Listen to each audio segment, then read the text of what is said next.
Welcome, everybody. It is Tuesday, October 10th. We are officially into spooky season. We are fresh off of college football week 6. We are looking straight into college football week 7. Plenty of fun matchups to go down. If you don't know who we are Statlytics, just a couple dudes who love football and dabble in some analytics here and there. Seth, before we dive in, man, how we doing? Doing great. Had a great Saturday of football this past weekend. Ready for another one. Just keeps me going. Yeah, I know. I cannot wait. Not as fun of a slate as it has been the past couple of weeks, but we still got some really good matchups that we want to break down. So if this is the first time you are checking into our show, what we like to do is we like to go through some of the biggest games of the week, break them down statistically, walk through each matchup comparison, and give our favorite picks against the spread, and go through our model projections. Our model projections are crushing it lately. We had another 60+% hit rate this week, notably hitting a near perfect projection on the Red River rivalry. So it projected for Oklahoma to score 34 points and win outright. Oklahoma scored 34 points and won outright. So yes, sir. Here we are, just living it up. If you don't follow us on Twitter, make sure to do it. That's right there above us. We have all of our college football and NFL projections posted there every week. So don't miss out on that information. Seth, Oregon goes to Oklahoma. Oregon goes to Washington. A top 10 matchup between these two Pac-12 teams for the last time. Washington is playing great right now. Michael Penix is on fire. He is now leading the Heisman race. Washington is 2.5-point home favorites. The total is 67.5 in this game. There's a new fun wrinkle on this matchup. They're no longer divisions in the Pac-12. So this could not be the last time that they meet. But it won't be. But this does feel like it could be a potential playoff game. Seth, who are you liking this game and why? I'm leaning Washington. I think both offenses are super explosive. I think it's going to be an awesome game. If I'm being honest, the over is probably in my sights for this game. But I do give the defensive edge to Oregon. However, Washington being at home, I don't love the Washington -3, but if I could get it at 2.5, I'm definitely going to lean that way. Okay. So right as it stands right now, my model projections, which again you can find on Twitter later this week, Thursday specifically, it has Washington -3. So it's on the nose with Vegas right now. So nothing really to take away from the model projections. It does think there's going to be a lot of points in the game, which I could totally see. You have two of the top. There's two quarterbacks in here who are in top 5 Heisman rankings right now across the board. So we could see some fireworks. Oregon, they're consistent. Dan Lanning has his team rolling on both sides of the ball. Not only are they a top 5 team in offensive success rate across the board, they are a top 20 team in defensive success rate across the board. Overall success rate on defensive side, 17th in the nation. Overall power success on the defensive side of the ball, 14th in the nation. And they tie well for rushing and for limiting success in both the air and on the ground. So where does that come in for Washington? Washington, we know that they have an elite offense, if not better. In fact, they have the number 1 overall success rate in the entire FBS at, again, number 1. I said it. I don't even know where I was going with that. But the defensive side of the ball is where things get a little crazy. They lack on some defensive play. They're 81st overall in the nation in overall defensive success rate.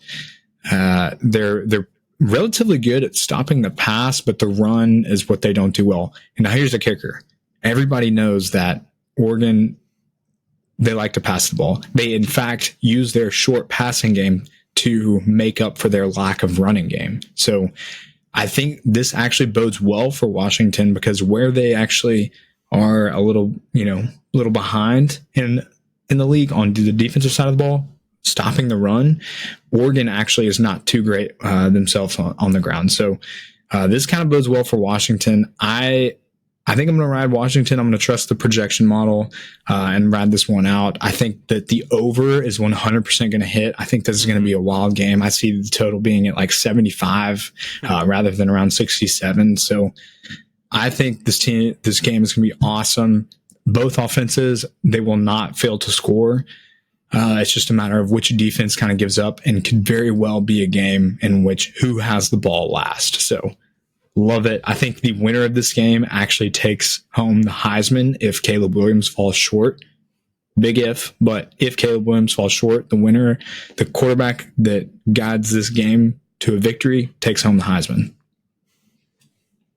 All right, moving on. USC, speaking of Caleb Williams, goes to Notre Dame. Notre Dame's actually coming off of a tough loss against Louisville. So they have 2 losses. College football playoff is relatively out of sight for this team.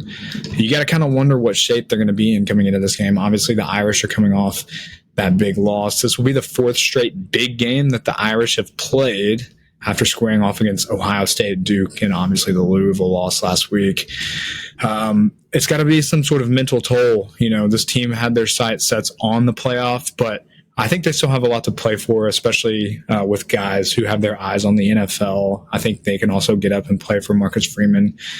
Sam Hartman certainly has a lot of draft stock that goes into this season, so I don't think he's really going to let off the gas. But you know, taking down USC certainly will only help them if they do want to have any sort of hope at the postseason. So with that being said, Notre Dame, 2.5-point home favorites in South Bend against USC. So Vegas actually likes them point totals at 63.5. Do you think Notre Dame covers and wins outright, or do you think USC gets it done?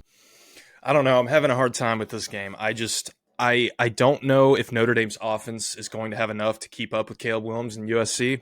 Coming off a tough game against Arizona, USC got everything they could handle. I think it might have been a big wake-up call for them. They've got to be careful here. They're 6-0. You're playing a 5-2 Notre Dame team that's still, like you said, highly motivated. So you can't take your foot off the gas with this game. I do think that USC can get it done, but I think it's going to be a game that comes down to the last possession. And I could see a game-winning field goal. I don't know, but I like USC here. Yeah, I have to agree. And this is tough for me because I'm actually going against my model projections. The model has USC winning outright, but I think that Notre Dame wins. You got Notre Dame? I got Notre Dame. I think they win outright. I think at home in South Bend, they get their hopes up. I think everybody shows up. I do agree with everything you said about USC, and I think they will certainly put up a fight. But Notre Dame is the pick for me on my end. I'm going against the projections, which I don't like to do. But, the model has USC 38, Notre Dame 33. Okay. So we expect some points, but I think Notre Dame's defense at home is really going to show out. And I think that with what we've seen out of USC's defense, Notre Dame's not going to fail to score like they have in the past few games. Okay. So I think Sam Hartman's, again, gonna pad his stats, getting ready for the NFL. And again, I mean, I just don't think a Marcus Freeman-led team is going to lay down so quickly, even though the playoff is pretty much out of sight. Statistically speaking, I mean, obviously USC's offense is, leading the pack here ahead of Notre Dame, but Notre Dame still has some impressive numbers, 24th overall in the nation offensive success rate, middle of the pack in rushing success rate and passing success rate, right around those numbers. Their defense is what stands out to me, though. 15th overall in overall defensive success rate, and they're really good at stopping the pass. They have a lot of success stopping the pass, 9th overall in the nation in terms of passing success rate on the defensive side of the ball. So that certainly bodes well. They're not going to really be able to run the ball against this Notre Dame front. So I think that we see a Notre Dame win. Just looking at the money, 52% of the bets are on USC. 67% of the money is on USC. A little bit of a marginal favorite for USC, but nothing crazy in the Vegas numbers. So count that as a beer bet, baby. Let's go. Let's say that made me feel a little better. Every time you say 90% of the money's on one side, it just makes me really uncomfortable. Yeah, I know, right? So, hey guys, if you're watching on YouTube, make sure to like and subscribe and drop your favorite picks of the week. We love seeing what you guys got cooked up on the books, and let us know if we missed out on anything Next matchup, UCLA goes to Oregon State. Oregon State looked impressive last week, going on the road, taking care of business against Cal in a spot that a lot of teams may have suffered a letdown. This week, they're back at home facing a UCLA team that rebounded from a road loss to Utah by beating the Washington State team that actually just beat the Beavers not too long ago. This is a must-win game for both teams if they hope to keep their Pac-12 title hopes alive. So a lot on the line in a big conference matchup. Right now, as it stands, Oregon State is favored by 4 at home. Point total is 54.5. The model likes Oregon State to win by 2, which means UCLA to cover. So the model actually thinks UCLA can cover, but Oregon State wins. So nothing crazy to really take away from the model projections. But Seth, who do you think takes this game and why? I like Oregon State. I hate going against the model. It's been doing us wonders lately, but I have a hard time having UCLA scoring too many points or scoring enough points to stay in this game. That UCLA offense can be very difficult to watch at times, especially that Utah game. That one still resonates with me. But Oregon State at home, give me the Beavers to cover. Okay. I'm gonna go with the projections, man. I'm gonna ride those projections. I got to do it. And the only reason I say this is because UCLA's offense is not near as dynamic as it has been in the past. It's still finding success, especially in the passing game and a little bit in the run game. But I think that UCLA's defense is way better across the board entirely than Oregon State's defense. So I think that UCLA is going to give themselves a chance on the defensive side of the ball to pace Oregon State and score more points.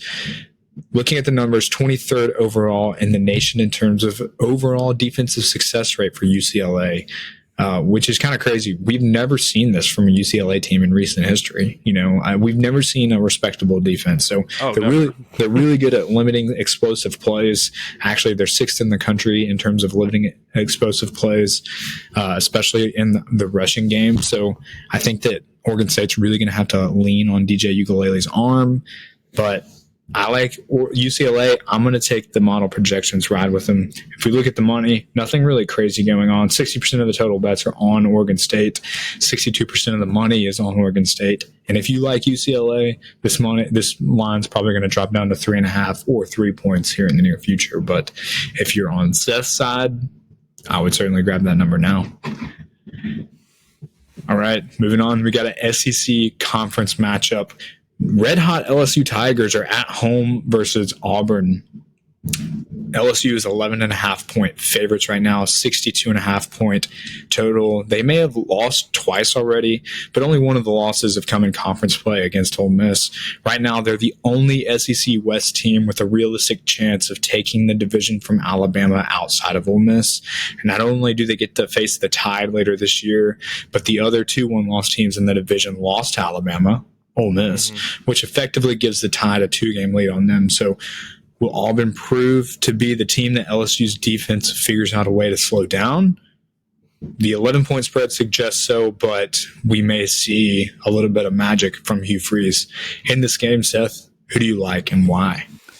So before I tell you, I love Jaden McDaniels in this LSU offense. I think that they are easily one of the best in the country, and I don't even think it's close. But after watching the Ole Miss and Missouri game, I know LSU came back and pulled it out, but that LSU defense is unbearable to watch. I think they have major issues slowing the throw. It's just a hot knife through butter with them. And I think Auburn, who has kind of struggled offensively this season, is going to find their way on offense, and I think they're going to keep this game within 11 points. I agree. The model thinks Auburn covers with ease. I'm looking at the defensive ratings comparison right here. LSU is all in the red. They are 105th overall in the nation in defensive success rate overall, 125th in the nation in limiting explosive plays on the defensive side of the ball, and 120th in the nation in overall power success. So people are literally having their way with this LSU defense. There is nothing stopping teams right now on this. It's amazing. I never thought a defense with Mekhi Wingo, Harold Perkins, and then some would be this bad. So just a gross mishandling by Brian Kelly and company on the LSU side. They certainly have the offensive talent to keep up in this game and win outright, but I'm trusting the model on this one, and I think Auburn can get it done against LSU relatively easily. I think I would be shocked if LSU went out there and had total dominance. Like the 12-point spread to me is pretty big. It started off at 13.5, and I think people are slowly starting to catch on. 78% of the total bets are on Auburn. 50% of the handle money is on Auburn as well. So a near even split in the money, but I like Auburn in here. Projections like Auburn in here. I think I'm going to take them. I like it. Okay, this is going to be a funny one. Miami goes to North Carolina. And before I dive any more, we can't not mention what Mario Cristobal did this past week. What a piss poor coaching job by him. Like, I don't have words to describe. Like, it just doesn't make logical sense when the clock is under 40 seconds. Why are you running the ball? Why is no one on the sideline in his ear saying, "What are you doing?" I just don't get it. Oh, dude, it is just awful. I don't get it myself because Mario. That's all on Mario Cristobal, no doubt. But how do you get away with doing that? How do you not have like at least a couple of guys on your staff being like, "Don't be an idiot. You're kind of retarded right now." Yeah. Like if you they have no timeouts. Literally, we can kneel it out. I just don't get it, dude. I mean, that's a fireable offense. Yes. That 100% is the problem is they gave him too much money recently. You can't fire him. I think you'd owe him, what, $70 million or something? Something ridiculous, but just awful. So, I mean, if Mario Cristobal understood some late game clock management, this could have been an epic showdown between two undefeated teams, top 15 teams, certain nonetheless, but it's not. So the Canes blew that game against Georgia Tech, and they come into this game with that one loss. They're barely clinging on to a top 25 spot right now. Can the Canes recover after shooting themselves in the foot and being embarrassed on the national stage? But the Tar Heels are coming off in a blowout win against a good Syracuse team. Drake May seems to be peaking at the perfect time. North Carolina is a 3.5-point home favorite, 57-point overall point total. Do you think Miami can rally and get it done, or do you think the Tar Heels put on more steam and cover in this game? I'm not saying Miami can't recover, but if I'm on that football team, I instantly lost a lot of faith in my coaching staff and the whole mission of what we're doing. That is inexcusable. I know we keep harping on it, but it's unfathomable what they did. On the other side, you have North Carolina, who's rolling, looked awesome against Syracuse. Drake May, phenomenal quarterback. I think North Carolina has all the confidence in the world to come out here and beat Miami by a touchdown or two. Yeah, I mean, so the model projections actually have this as a 3-point game, so it's in alignment with the Vegas spread right now. Looking at the money, everybody thinks North Carolina is going to cover too. It's 83% of the tickets are on North Carolina, 83% of the handles on North Carolina. So with that being said, I mean, I understand why too. Obviously last week, just a gross loss, horrible coaching, just everything. So I think that with this game being in North Carolina, and I think that with the embarrassment that the team faced last week, I think there's going to be some locker room issues. I think there's going to be total lack of trust in Mario Cristobal and the rest of the coaching staff from the teammates due to this. I can't see a Miami team coming out here and being motivated to come out here and get the dub. So certainly they can, and they can obviously win outright. They have the team to be able to do that. And statistically, they have the team to be able to do that. They actually have a better success rate on the offensive side of the ball on both the passing game and the rushing game than North Carolina. So if we look at those numbers on paper, they have to, but this is more of a feel game. For me, I think I have to trust North Carolina. They're riding high. They've only gotten better each week, and I think they're going to take it to the Canes at home this week. So should be a fun one. All right. Last game I wanted to walk through. I will reserve myself from making a pick, but I will drop in some stuff and enlighten. So if you don't know me, I am a double Tennessee grad. So I have a lot of stake in the game.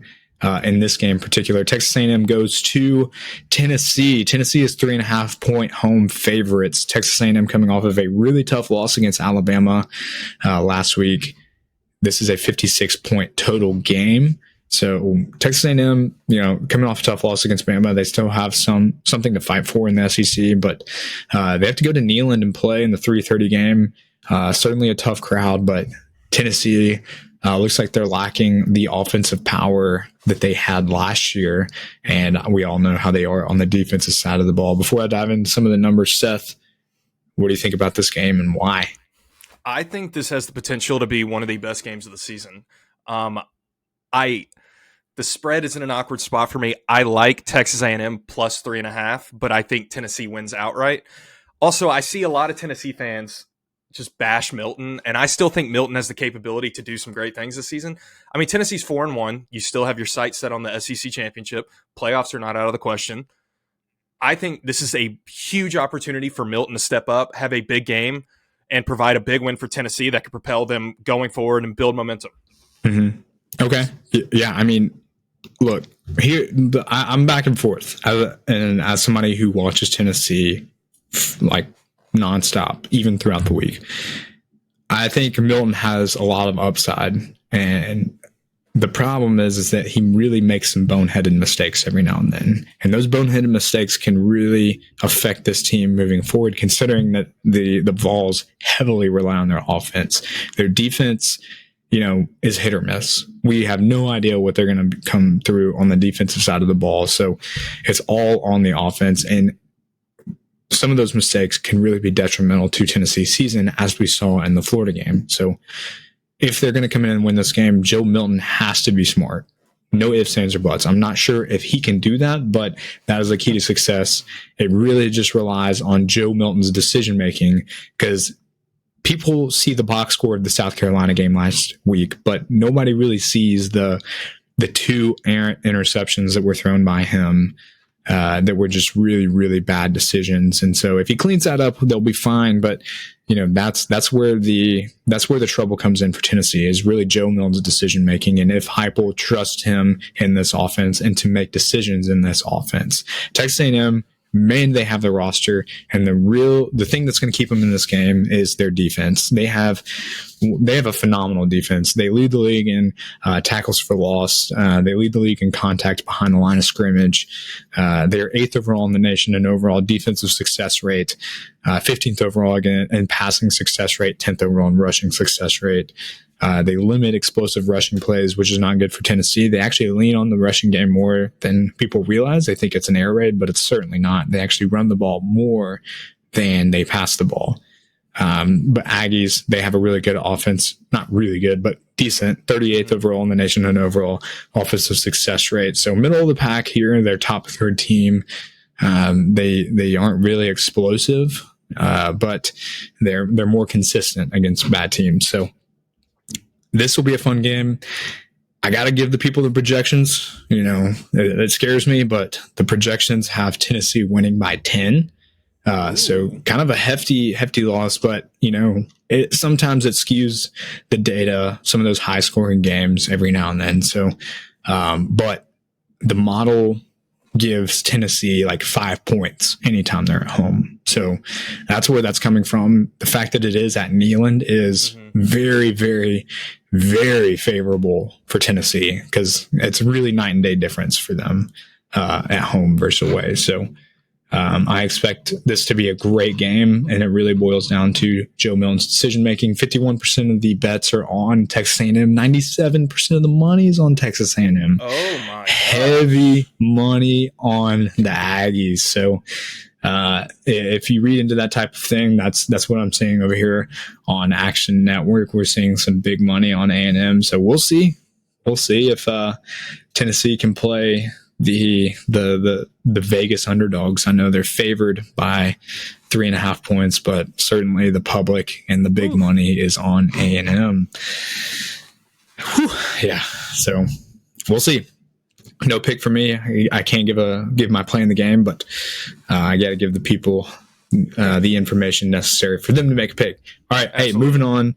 Got a couple more picks, not necessarily big game breakdowns, but I got a few model picks that the model gave me that were big discrepancies, and I think I'm going to take some plays on them. Okay. One of them being Memphis +5 versus Tulane. This number keeps dropping. It opened up around 3. Now it's +5. So the model loves Memphis to win outright by 1. So I'm taking the Tigers this week. Next one that I'm taking, Indiana +34 versus Michigan. This game is in Ann Arbor. So I know. So this actually was like a 34-14 projection. So it thinks they cover by 10, but what I was seeing was the pace of play in these sims. The pace of play is really slow, and we've seen that. We saw that with Michigan and East Carolina earlier this year. You actually hit a bet on that because you were like, "There's just no way Michigan's going to play fast enough to score that many points." Right. So same situation here. Model thinks the same here. Next one. Pittsburgh +8.5 versus Louisville. Louisville is steamrolling, but the model actually likes Pittsburgh to lose by 5.5 instead of 8.5. So a 3-point lay right there for the model projections. Pittsburgh +8.5, +9 if you can get it on some books. Next, Texas Tech +2 versus Kansas State. It actually likes Texas Tech to win by 2 outright. So a 4-point swing by the model projections that I'm going to take this week. And lastly, Purdue +20 versus Ohio State. Ohio State's offense is not as electric as it has been in the past few years. Its defense certainly is, but the model thinks it'll be a slower paced, lower scoring game than what Vegas is seeing right here. It doesn't think it's really going to reach that 20-point margin. It still likes Ohio State to win by about 17, 18, but I'm seeing a low-scoring game, which inclines me to take a big spread by the dog. So that's what I have for model projections this week. Seth, do you have any more that you'd like to lay on the table for us? Nope. I think we hit them all that I wanted to hit. Awesome. So, guys, we appreciate you listening in. Make sure to follow our Twitter to see all of our model projections, and then some. We will be back here next week for College Football Week 8. Talk to you guys later.